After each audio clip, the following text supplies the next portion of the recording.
Waalaikumsalam nggih. Dalam berdiri preso. Nggih berdiri mawon, berdiri tegak mawon nggih. Ngapunten dalam itu kan keluarga besar Nasrani. Nggih, nggih. Terus saya sampun alhamdulillah sampun mualaf. Nggih. Namanya siapa? Dalam Lilis biaya. Panggilannya apa aja panggilannya? Lilis. Lilis ya. Iya. Dalam engkang dalam tanyakan itu, Iya. apakah nama baptisan Iya. yang dibawa mulai kecil kalau sudah mualaf itu harus ganti apa tidak? Oh ya ya. Terus kebetulan almarhum bapak Ya. Allah tasik nasrani. Nggih. Ini cerita. Nggih. Terus datang seharian itu kan di Nggih. nonton salib itu. Nggih, nggih. Di ngaten Gus. Nggih, nggih. Terus terakhir dalam itu sampun mboten kagungan sederek. Nggih. Ibu bapak sederek mboten wonten. Nggih. Dalam sakmenika ngopeni Pak ingkang gangguan jiwa. Nggih, nggih. Pak itu mboten krono. Nggih. Kadang sok ngamuk terus. Nggih. Kalau yang pun dalam ngantos ajri. Nggih. Umpami dalam pas saat ngamuk niku dalam ngebel datang Satpol PP napa Nggih. dinas sosial Nggih. napa dalam salah. Nggih, nggih. Pak napa mboten. Nggih, nggih. Nggih, nggih, nggih. Nggih, nggih. Dalam niku kan rumiyin ngasal datang perbankan. Nggih, nggih. Ini kok ada sundi itu, Nggih, nggih. kan kata yang anu, tak sampun pensiun. Nggih. Ada kan perbankan dibutuhkan oleh Nggih, masyarakat. nggih, nggih. Kadang kan anu riba, Nggih, nggih, nggih. memang dibutuhkan oleh Nggih, nggih. masyarakat. Nggih, nggih. Nggih, nggih. Warahmatullahi wabarakatuh. Salam warahmatullahi wabarakatuh. Ya satu-satu aja biar fokus ya. Ya ini yang lain meskipun tidak tanya ikut dengerin ya karena ini ilmu. Terus yang jelas itu Bu Lilis harus syukur ya. Syukur dikasih hidayat Allah Subhanahu wa taala. Berkahnya syukur ini bisa mengabaikan hal-hal kecil yang mungkin masih mengganggu. Ya saya ulang lagi, berkahnya syukur ini bisa mengabaikan hal-hal kecil yang apa? Mengganggu. Misalnya Anda itu buka puasa dengan nasi kualitas beras paling rendah, minum teh ya kualitas paling rendah, minum kopi. Tapi karena sangat lapar, sangat haus, itu seneng sekali. Ya sama mungkin orang-orang yang dulu pernah tidak Islam, itu kan ibarat kalau terus itu kan nyun sewu menurut keyakinan Islam kan bahaya sekali. Sekedar selamat meskipun adnas salamah dengan standar paling apa? Minimal, paling rendah, tetap itu luar biasa. Jangan sampai setelah kita Islam masih ngeluh, sayang bapak saya belum Islam, mbak saya belum Islam, karena ini hanya mengganggu apa? Syukur. Ya itu hanya mengganggu apa? Itu kan ibarat kita buka puasa, sayang nasinya hanya nasi kelas rendah, sayang hanya pakai tempe tidak daging. Kalau gitu kan mengganggu apa? Syukur. Nah, jadi itu satu. Kedua soal nama itu dulu meskipun lewat baptisan itu tidak ada pengaruhnya, tidak punya akibat di status keislaman. Jadi nggak perlu diganti boleh. Nggak perlu dibuang, nggak perlu diganti. Terus soal perbankan itu masyhur itu di fatwa NU. Sesuatu yang remang-remang, misalnya tadi ada orang punya utang 1 juta, disuruh nyaur 1.100.000, tentu seperti ini sepakat itu riba. Tapi kalau sistem itu beda dengan personal, sistem itu beda dengan personal. Memang kita tidak boleh bilang langsung halal karena bisa saja lebih dekat ke definisi apa riba. Tapi ya jangan langsung bilang haram, jangan-jangan tadi seperti katakan Bilimang itu kebutuhan. Kebutuhan gini, sekarang investor itu bisa nggak utang tanggane 1 miliar untuk investasi? Tidak bisa kan, yang menyediakan itu kan pasti bank. Utang tonggo kan paling weteng lorong untuk obat, utang modal itu kan. Nah tidak apa-apa, hukum nggak jelas itu nggak apa-apa. Kalau nggak harus nggak jelas ya sebaiknya nggak jelas. Makanya di Nabi itu ngendikan halal ya jelas, haram ya jelas. Tapi selalu ada antara halal dan haram. Itu jadi kalau yang makanya dulu Mbah Maimun itu sering bilang, tapi tidak ngeritik ya, Bu Lilis sering bilang usahakan sama-sama urusan dengan bank itu bank pemerintah atau bank negara. Karena itu kalau misalnya ini salah dan memang misalnya benar-benar riba, sak keliru-keliru negara itu untuk pakai sarana umum. Bayangkan keliru sekalipun, bayangkan keliru, apalagi kalau tidak keliru. Tapi saya ulang lagi, bukan berarti terus menafikan yang swasta, bukan. Tapi ini cerita kalau ada pilihan. Misalnya gini, haji lewat negara sama swasta, sak keliru-keliru negara karena negara. Misalnya gini contoh gampang. Kemenak atau haji atau di lembaga-lembaga sosial negara, Kemensos atau BUMN, tentu salah itu banyak sebagai manusia. Tapi sekeliru-kelirunya negara, ada PLN, ada jalan, ada jembatan. Yang kembali ke rakyat itu jumlahnya tetap apa? Besar. Misalnya Kemenak ya pasti ada salahnya, namanya manusia. Tapi ada kantor KUA, ada sarana prasarana, ada penyuluhan, ada gedung apa? Haji di mana-mana ada. Sehingga swasta ya baik menopang pemerintah, tapi kalau sama-sama milih itu yang mendekati darurat Bu Lilis memang sistem apa? Negara. Artinya sesuatu yang dengan tanda kutip awalnya nggak boleh untuk menjadi boleh kan nunggu status darurat. Dan yang sering darurat adalah keputusan apa? Pemerintah. Misalnya menetapkan Syawal, secara ilmiah orang Indonesia tuh banyak yang mandiri bisa falak, banyak.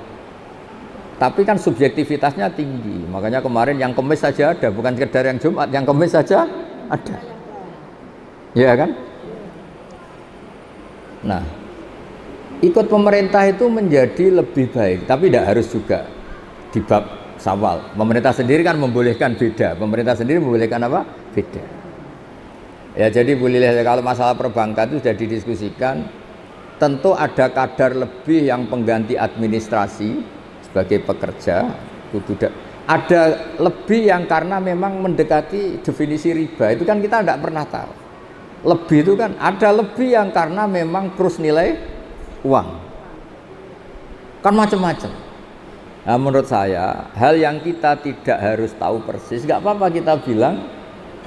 Karena Nabi ketika apa ada halal jelas, ya ada haram jelas, tapi di tengah-tengah itu tidak jelas. Kayak jenengan jadi istri itu tanya sama suami kamu, istri baik apa enggak? Mesti suami kamu kalau pas tidak ada kamu bilang jelek. Pas ada kamu bilang apa? Yang benar itu menurut saya itu tidak baik ya tidak jelek. Kalau dibilang jelek nyatanya anaknya banyak, berarti kan rukun. Ya kan baik kan?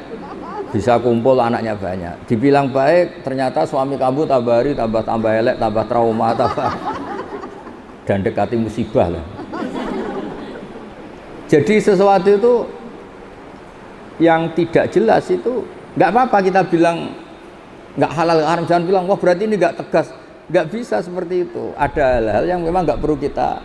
Misalnya ibu-ibu gini secara fikih, gimana hukumnya ibu-ibu muslimat yang masih cantik datang ke pengajian?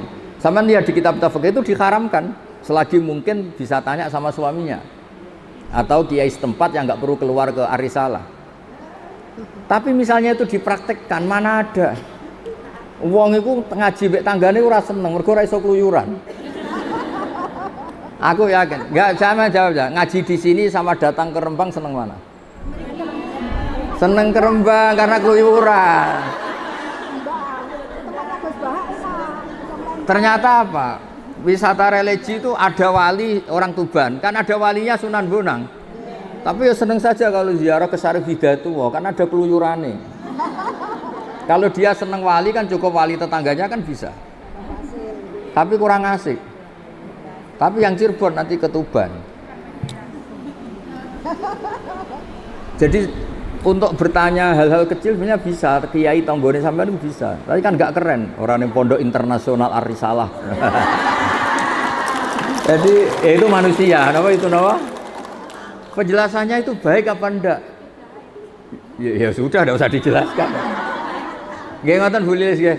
Ya semoga.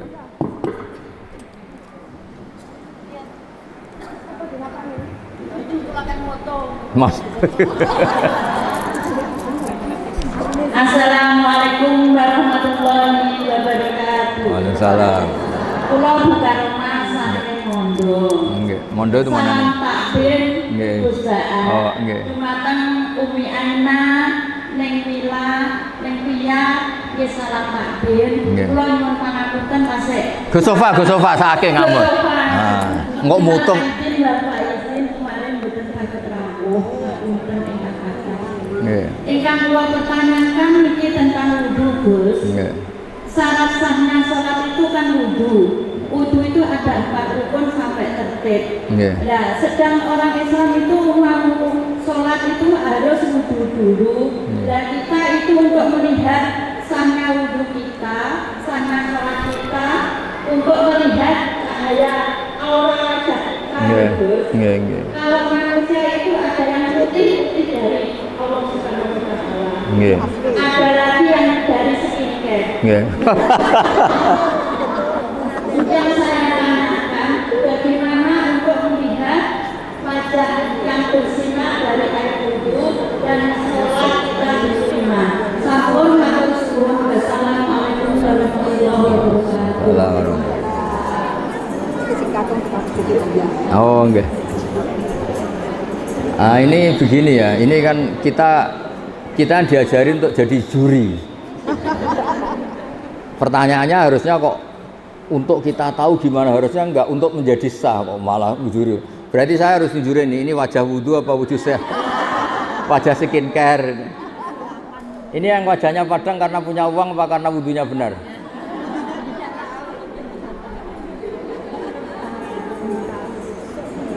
Ini kan pertanyaannya katanya, jadi begini ya, ibadah itu satu memang harus ada aturan fikih ya. Wudu sah punya akibat sholatnya sah. Sholat sah itu bergantung wudunya sah. Oke, itu begitu. Tapi yang perlu dicatat, syariat ini itu ada standar minimal, namanya adnal kamal, standar minimal. Standar minimal itu bisa diberikan orang-orang yang mungkin takdirnya jauh dari ulama, lahir dari keluarga abangan, bahkan mungkin mbak-mbaknya nyuwun sewu masih ikut partai terlarang dulu, misalnya PKI atau komunis. Sehingga di Fathul Mu'in itu sering ada kesalahan-kesalahan yang kata beliau ma'fu karena dia nasa'a baidan minal ulama, dia di komunitas yang jauh dari apa? Ulama. Jauh itu tidak harus fisik atau jarak fisik, bukan. Mungkin dia tetangga Lirboyo tapi dari keluarga yang kebetulan mbahnya bapaknya enggak sholat, atau mbah-mbahnya dulu terafiliasi partai apa. Yang namanya komunitas, saya tadi cerita di depan Mbak Anwar sampai dokter tahu, itu dulu itu ketika Musoddek ngaku nabi, saya ini termasuk peneliti, itu yang percaya banyak. Ternyata ketika saya tanya, kenapa kamu percaya Musoddek nabi? Jawabnya apa? Lucu. Memangnya kalau dia nabi masalahnya apa ya? Tak tanya, kamu tahu nabi itu apa? Enggak tahu. Ketika tak jelasin, nabi itu orang yang mulai kecil tuh baik, gak pernah maksiat. Oh kalau gitu ya enggak, Musoddek enggak nabi gitu. Sama, orang-orang yang lahir dari keluarga abangan, keluarga itu janggal. Gunanya apa sih sholat? Gunanya saja malah janggal. Terami kok diambungi, malah janggal. Nah yang jenis ini kok awal ngaji ning Aina atau awal ngaji siapapun, kayaknya nggak boleh terlalu keras. Karena apa? Piro-piro gelem apa? Gelem ngaji. Karena dari posisi seperti itu mungkin malah awalnya tuh mencibir orang apa? Orang sholat. Jadi memang itu seninya beragama. Itu ibarat orang yang sudah di kubangan lumpur, selamat saja sudah bagus, dientas dari kubangan ke daratan sudah bagus. Jangan langsung pakai skincare tadi. Oh tapi ini sudah bagus selamat, tapi wajahnya masih belepotan lumpur. Ya piro-piro tidak di kubangan lumpur. Jadi semua itu ada ukurannya, jangan langsung ya instan terus semuanya standar apa? Ideal. Tidak bisa seperti itu. Ya jadi kita biar terbiasa kajian akademik. Jadi zaman Nabi jadi Nabi itu kan sahabat yang mantan preman, mantan macam-macam. Makanya ayat makiyah itu neng Aina itu jarang ada aturan-aturan hukum fikih. Hanya ngendikan akidah yang ringan-ringan karena masyarakatnya belum apa? Siap. Ya contoh gampang gini, dulu itu orang kok nggak nyabu itu nggak bisa bayangkan. Wong sumpek kok nggak nyabu itu nggak bisa bayangkan. Uang nggak punya. Sehingga haramnya khomer itu ya nunggu setelah ada kesadaran ilmiah, kesadaran Islam itu merusak apa. Dulu ya janggal wong. Makanya kalau cerita di Indonesia jenis toa apa itu sudah menyatu dulu. Akhirnya apa? Allah itu pernah menghitung. Jadi khomer itu paling unik. Khomer itu haramnya itu sampai 3 kali, 3 tahap, 3 fase. Pertama haram yang dipertimbangkan. Lucu kan? Haram yang dipertimbangkan. Orang Arab itu kan suka perang. Perang itu kan nervous. Tapi kalau agak-agak fly kan kendel. Pernah satu komunitas itu orang soleh semua nggak nyabu, musuhnya orang nyabu. Situ nekat kendel, yang soleh nggak kendel. Akhirnya caranya jawab Allah itu unik. Kul fihima ismun kabir wa manafi'ul linnas wa ismuhuma akbaru min naf'ihima. Ya khomer itu memang haram tapi ada unsur manfaat. Tapi madorotnya, bahayanya lebih banyak ketimbang manfaatnya. Sehingga orang-orang itu masih banyak yang nyabu. Terus kedua, diharamkan lagi karena ada sahabat gara-gara habis ngefly ngimami yang mestinya bilang la a'budu ma ta'budun, bilangnya a'budu ma ta'budun. Jadi artinya orang-orang kafir saya yang menyembah apa yang kamu sembah. Gara-gara nyabu muntalla lah. Padahal ini prinsip la a'budu kan saya tidak menyembah Tuhan Anda. Gara-gara lanya dibuang menjadi saya menyembah. Terus diharamkan kalau mendekati sholat. Jadi khomer itu haram jam 11 mendekati duhur. Kalau asar ya jam 2:30 baru haram. Tapi kalau pagi nggak apa-apa. Zaman itu. Ternyata alhamdulillah pagi minum khomer gara-gara ngefly nggak sadar dia bacok-bacokan sama pamannya, sama bapaknya. Saya semenjak itu terus khomer diharamkan secara total, nggak melihat waktu, nggak melihat apa. Pokoknya khamr itu mesti buruk. Nah ini pelajaran bagi Gus Sofa, bagi Neng Via, Neng Mila. Semuanya itu proses. Itu yang diikuti GG NU, GG pesantren. Kalau dakwah itu proses. Tidak langsung apa? Nah, misalnya jenengan wudhu aja rung bener langsung kon tahajud, terus koyok sholat qiyamul lail kok Said Ali Zainal Abidin 1 malam 1000 rakaat. Itu tambah baik apa tambah lari kira-kira? Tambah lari. Ya gitu. Ya. Nggih mboten napa-napa. Niki mau dibisiki ning Aina. Turuti Gus, iku suaminya tukang mijeti abi. Nggih.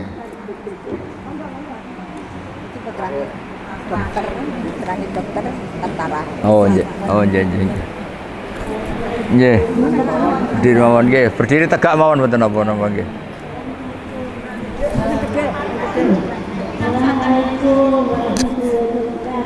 Assalamualaikum warahmatullahi wabarakatuh. Nggih, apa namanya? Asmane. Oh, Sri Ani nggih.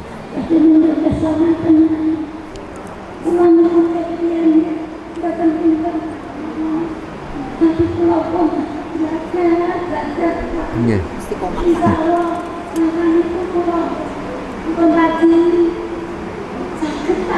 Nggih. Nggih.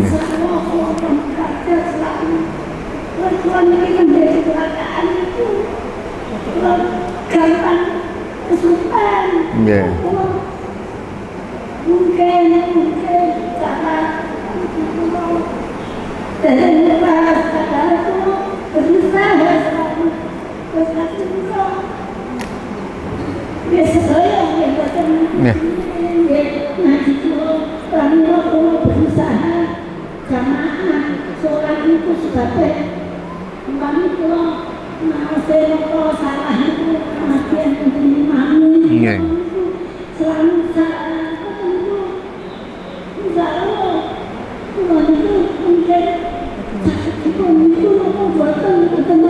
nggih. Tampi. Nggih. Kulo bener-bener bagus kalau kulo ngomongkan kami. Iya nggih. Alhamdulillah. Via itu ya. Bu Sriani coba. Bu Sriani nggih. Mantan perawat. Dados ngeten nggih, yang diceritakan Bu Sriani tadi lupa karena kecelakaan niku salah nggih. Niki dora kecelakaan nggih sering lupa kok. Alhamdulillah. Lupa itu berkah. Kalau sampai inget terus masa lalu, eling diutang, wah malah ra bahagia nih. Eling bojomu tahu darani sampean macam-macam terus baliknya itu bisa trauma semua orang kalau nggak punya lupa itu bisa apa? Trauma semua.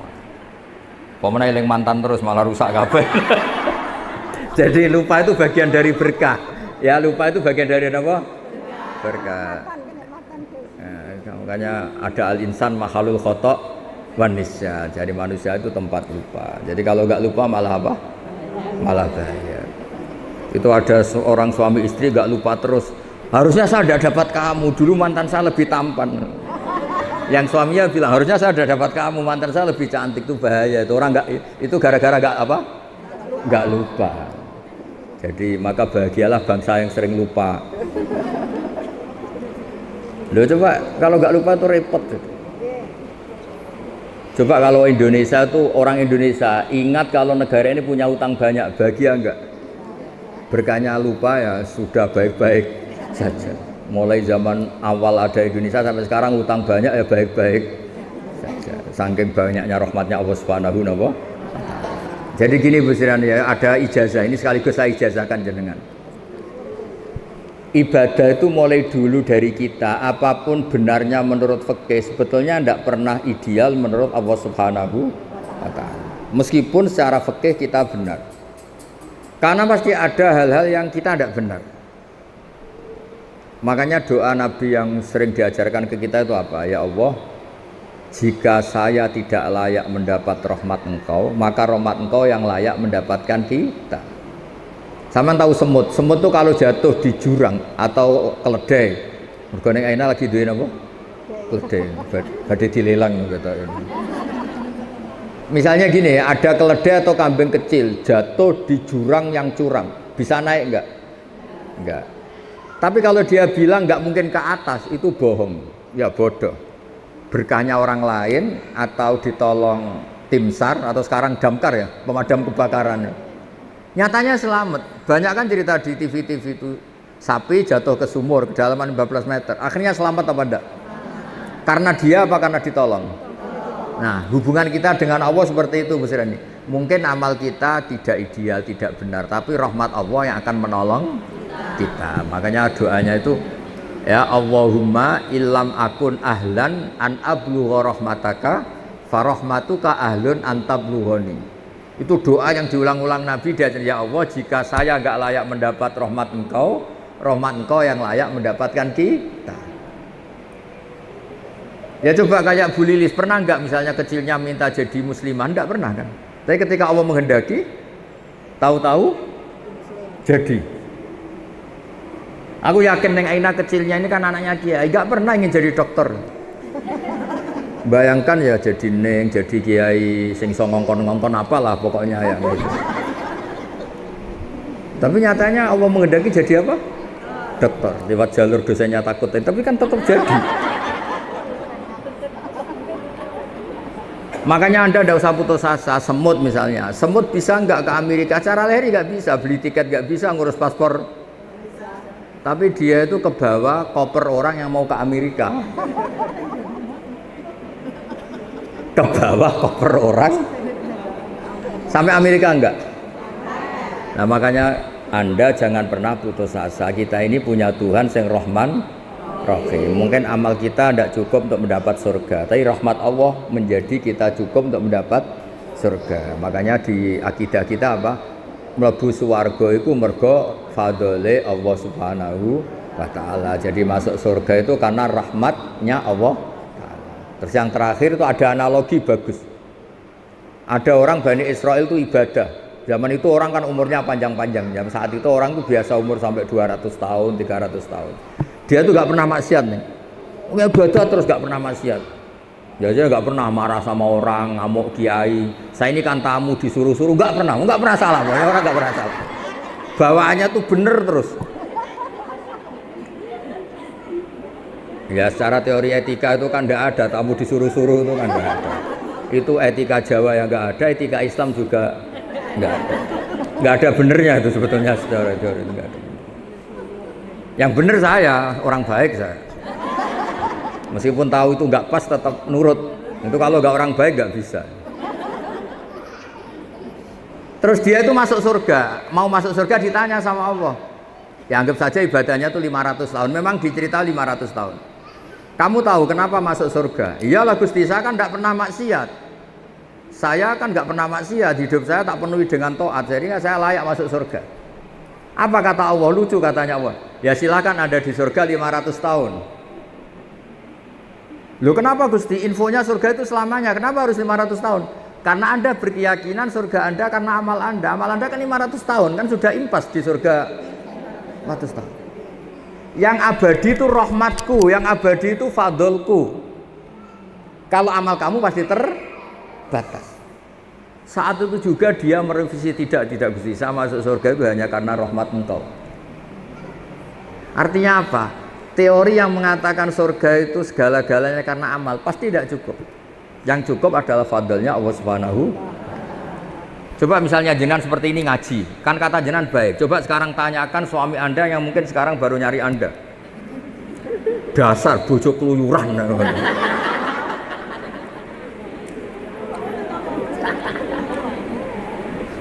Jangan tanya Bu Neng Aina karena diuntungkan jenengan datang.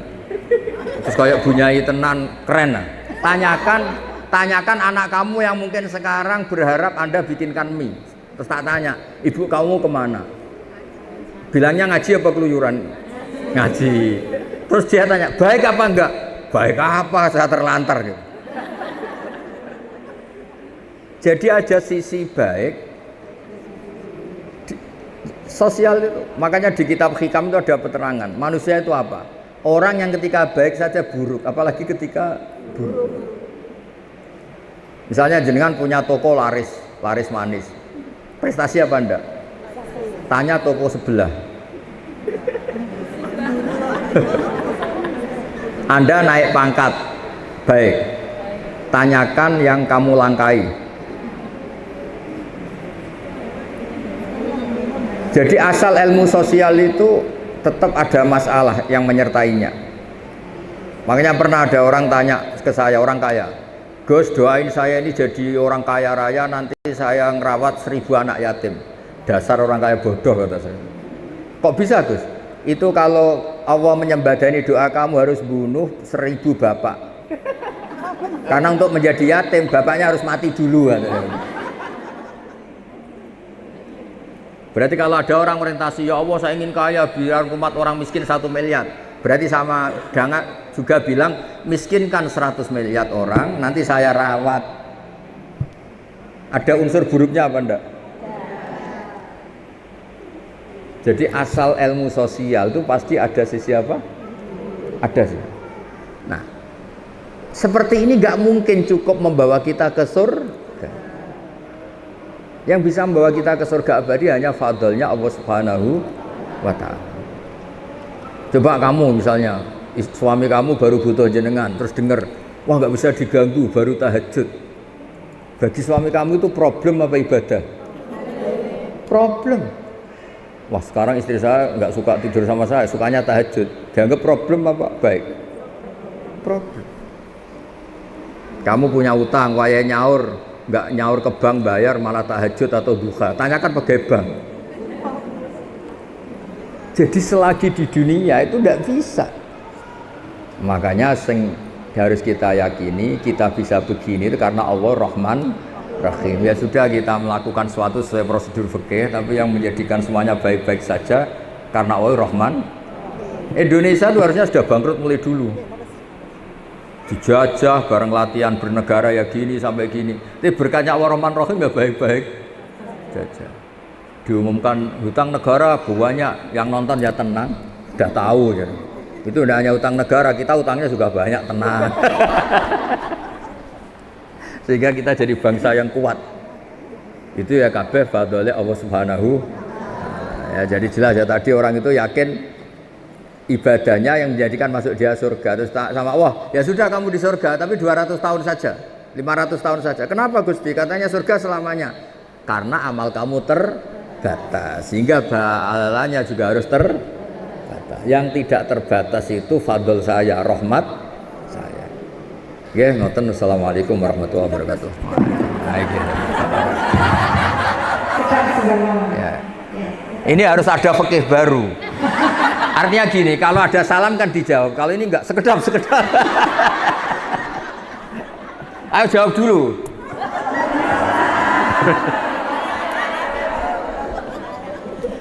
Supaya enggak ada fikih baru. Menurut Dr. Hajah Neng Aina, bahwa salam bisa dijawab dengan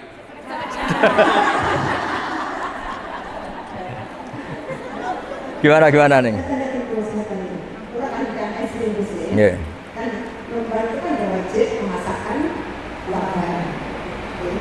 Perempuan itu kan nggak wajib masak. Oh, ini mulai. Wah, Pak, rungono Pak. Bojomu ora krungu yuk. Alhamdulillah, krungu iki bahaya. Mencuci pakaian. Nggak wajib nih. Sebetulnya kan sangat luar biasa. Seperti ratu gitu Gus ya. Nah, belum bisa Gus, tapi sekarang kan ada syariatnya Allah kalau perempuan itu harus taklimat kepada suaminya. Ya. Dan misalkan suami sekarang menyuruh istrinya untuk masak, itu perempuan itu boleh menolak atau tidak? Mulai kita asline. Tapi wajib nurut. Iya, ini kan pertentangan. Kemarin saya ngaji di tempat Gus, jadi saya berjogi sama bapak-bapak. Bapaknya protes. Akhirnya saya juga sama Gus Kowe, wali kota, saya juga diprotes. Jadi orang ngaji jangan berhenti di situ. Terus sesungguh Gus, itu teruskan. Terus saya sesungguhnya istri wajib taklimat dan ikan. Mau kurang rusuh. Saya mungkin ujung-ujungnya mau wedok kalau malu kalau malu pemasak mali. Kita nggak wajib untuk masak. Terus begini Gus. Mau jawaban yang menguntungkan apa yang benar? Yang menguntungkan dan benar.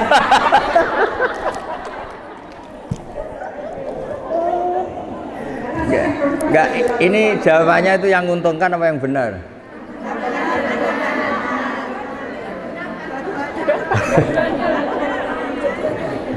Ini sudah kayak partai politik jadi. Nah sebetulnya ini agama itu ada dua dalam menyikapi masalah sosial. Satu hukum objektif, dua itu hukum sosial. Kalau dalam hukum sosial Neng Aina itu ada pepatah Al-insan abdul ihsan, manusia itu akan diperhambakan oleh kebaikan orang lain. Jadi kalau kita misalnya punya suami itu sudah ganteng, baik, maco, pokoknya sempurna lah. Sudah gitu kaya, sayang. Itu mbok perempuan gak disuruh masak, itu masak sendiri. Ini sudah jelek, merongos, gak punya uang. Nyuruh masak. Hanya berdasar hukum fikih lelaki itu boleh nyuruh. Terus si perempuan ini boleh menolak. Kasus-kasus sosial itu nggak bisa ditangani secara fikih. Yang bisa nangani itu ya hukum apa? Sosial. Misalnya gini, ada lelaki ini miskin jelek, tapi beruntung karena dia entah dapat jimat dari mana, dapat istri itu cantik, kuaya, sopan, baik. Terus lelaki ini nyuruh masak, itu disalahkan orang seluruh dunia apa dibenarkan? Disalahkan. Terus ketika disalahkan karena tadi sudah perempuannya cantik, sopan, kaya. Masa iya orang kaya, majikan yang punya harta disuruh? Jadi sebetulnya benar tidak itu dalam sosial itu ya konteksnya konteks sosial. Makanya kata Sayyidina Ali, ahsin man syi'ta takun as amirah. Silahkan baik sama orang, pasti kamu yang mimpin. Misalnya gini, saya punya mobil Alphard. Saya tadi sowan Mbak Anwar diajak Neng Aina sama Gus Sofa naik Alphard. Beliau baik, mau Gus pakai mobil saya, dia baik. Itu otomatis saya nyuruh itu gak pantas, gak mungkin secara moral, secara psikologis orang nyuruh orang yang berbuat baik. Kalau ada istri, misalnya kayak Neng Aina kan sudah nengnya, putrinya Mbak Anwar, terus Mbak Ma'ruf itu kan santri. Gak ada nyali apa ngongkon. Malah nawani piye tak gekno nasi goreng. Jadi itu gak fikih-fikihan, yang itu secara naluri kasta itu. Saya punya kawan, dia itu dosen, doktor, profesor, dosen, cantik. Saking pinternya gak ada yang berani nikah dia. Akhirnya nikah sama supirnya. Karena itu satu-satunya dia butuh lelaki, pokoknya sementing lanang. Nyari doktor masih bawahnya, nyari dosen karena dia profesor dokter. Itu hubungan suami gak fikih-fikihan. Supirnya itu kalau dia datang ya mobil milik istrinya apa milik istrinya ya sopan sendiri dia. Wahai masak ya masak, wahai nyuci. Tak tanya kenapa masak dia, kamu kan lelaki. Ya tapi kan hamba sahaya Gus. Jadi hukum sosial seperti itu nggak perlu difikihin lah kira-kira gitu ya. Hukum fikih itu tetap ada nih, tapi tetap kalah sama. Iya kan karena tadi al insan abdul ihsan. Ya.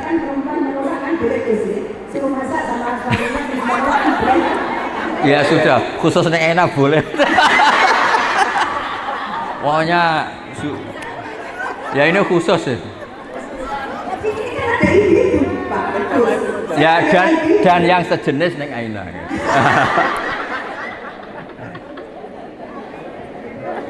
Ya tadi hukum sosial itu nggak bisa ditebak. Tadi kan banyak nyon sewu pembantu atau nyon sewu cah dalem atau dulu bawahan. Kemudian menjadi suami istri dari atasan. Ada yang sebaliknya. Itu kan sudah menciptakan hukum sendiri atas nama hukum apa? Sosial. Makanya itu pepatah Arab itu masyhur al-insan abdul ihsan. Soalnya gitu, al-insan abdul ihsan. Manusia itu akan diperbudak oleh kebaikan. Itu sudah di alam bawah sadar itu pasti. Misalnya Anda punya suami dulu itu yang nolong orang tua kamu punya utang diselesaikan. Keluarga kamu mbak punya rumah dikasih rumah. Terus Anda menikah dengan lelaki ini. Habis nyali Anda untuk nuntut itu habis. Karena pasti disalahkan orang banyak dengan posisi Anda yang hanya ditolong, diberi, kemudian masih nuntut, pasti disalahkan orang banyak. Tapi Anda punya suami pengangguran di rumah, ganteng tapi nganggur, diantem piring orang ngesahkan, macam nganggur, pantasnya hadiah ya piring itu mesti gitu.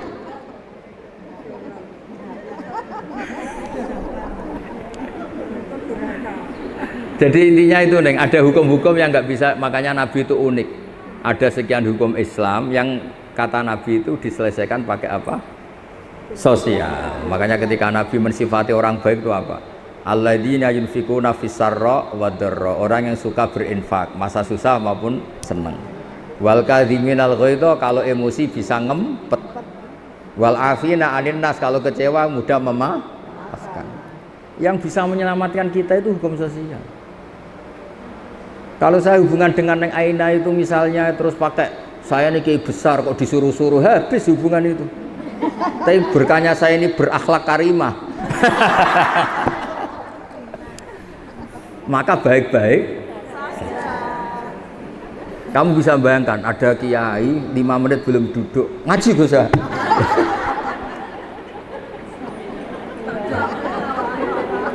Bisa bayangkan. Lu Rembang sini tuh jauh loh. Normalnya kan cek kesel monggo istirahat. Sarapan belum, kopi belum, ngaji saja. Ya ngaji. Jadi yang bisa menyelesaikan sosial adalah konsep-konsep Allah Ta'ala tadi. Berderma, wal kadhiminal ghaidha, bisa mengendalikan emosi, wal afina anin nas, dan mudah memaafkan. Makanya saya meskipun Aina ini keras, saya itu bangga. Orang keras kok punya umat banyak, berarti di balik kerasnya itu ada kebaikan. Kalau keras saja pasti sudah bubar. Aku yakin ibu-ibu yang ngerasain ini mesti kereng tapi hatian. Itu kalau nggak ditambahi sudah bubar mulai dulu. Nggak benar nggak ini? Oh, benar. Mesti ditambahi apian kan? Apian. Disiplin. Jadi, oh ya. Ya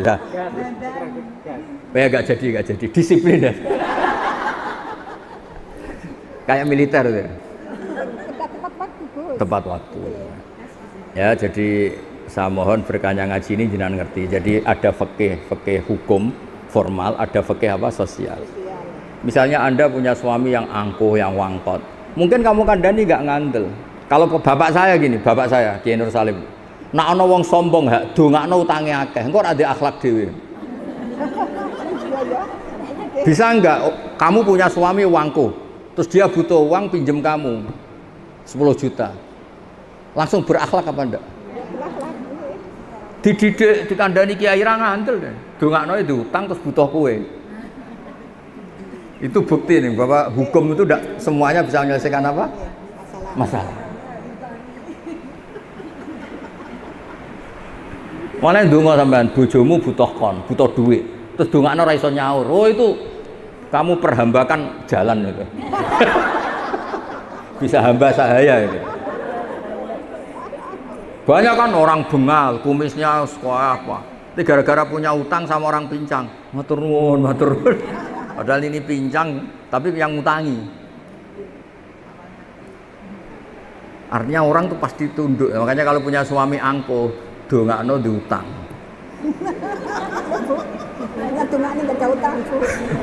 Utang jenengan angger dekne mlete. Saur Mas.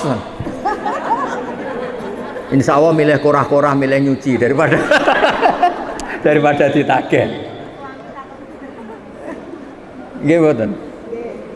Nggih ngoten nggih mugi manfaat. Al-Fatihah. Ghairil maghdubi alaihim waladdallin. Bismillahirrahmanirrahim. Nahmaduka ya ghafur ya syakur wa sallallahu alaihi wasallam sallallahu alaihi.